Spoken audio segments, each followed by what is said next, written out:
باجماعت نماز کے فضائل میں ایک جگہ لکھا ہے کہ بنو سلمہ مدینہ طیبہ میں ایک قبیلہ تھا۔ ان کے مکانات مسجد سے دور تھے۔ انہوں نے ارادہ کیا کہ مسجد کے قریب ہی کہیں منتقل ہو جائیں۔ حضور صلی اللہ علیہ وسلم نے ارشاد فرمایا، وہیں رہو، تمہارے مسجد تک آنے کا ہر قدم لکھا جاتا ہے۔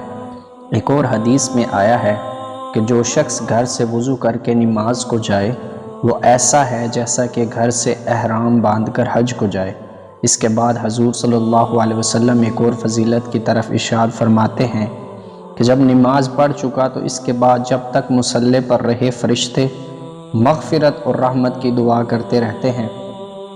فرشتے اللہ کے مقبول اور معصوم بندے ہیں، ان کی دعا کی برکات خود ظاہر ہیں۔ محمد بن سما رحمۃ اللہ علیہ ایک بزرگ عالم ہیں جو امام ابو یوسف رحمۃ اللہ علیہ اور امام محمد رحمۃ اللہ علیہ کے شاگرد ہیں۔ 103 برس کی عمر میں انتقال ہوا۔ اس وقت 200 رکعت نفل روزانہ پڑھتے تھے۔ کہتے ہیں کہ مسلسل 40 برس تک میری ایک مرتبہ کے علاوہ تکبیر اولیٰ فوت نہیں ہوئی۔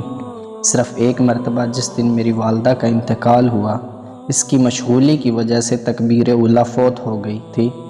یہ بھی کہتے ہیں کہ ایک مرتبہ میری جماعت کی نماز فوت ہو گئی تھی تو میں نے اس وجہ سے کہ جماعت کی نماز کا ثواب 25 درجہ زیادہ ہے، اس نماز کو 25 دفعہ پڑھا تاکہ وہ وعدہ پورا ہو جائے۔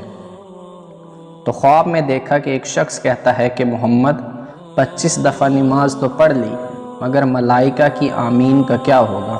ملائکہ کی آمین کا مطلب یہ ہے کہ بہت سی احادیث میں یہ ارشاد نبوی آیا ہے کہ جب امام سورۃ فاتحہ کے بعد آمین کہتا ہے تو ملائکہ بھی آمین کہتے ہیں۔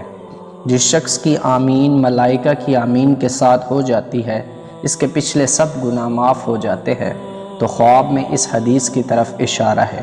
مولانا عبدالحی صاحب فرماتے ہیں کہ اس قصے میں اس طرف اشارہ ہے کہ جماعت کا ثواب مجموعی طور سے جو حاصل ہوتا ہے وہ اکیلے میں حاصل ہو ہی نہیں سکتا، چاہے 1000 مرتبہ اس نماز کو پڑھ لے۔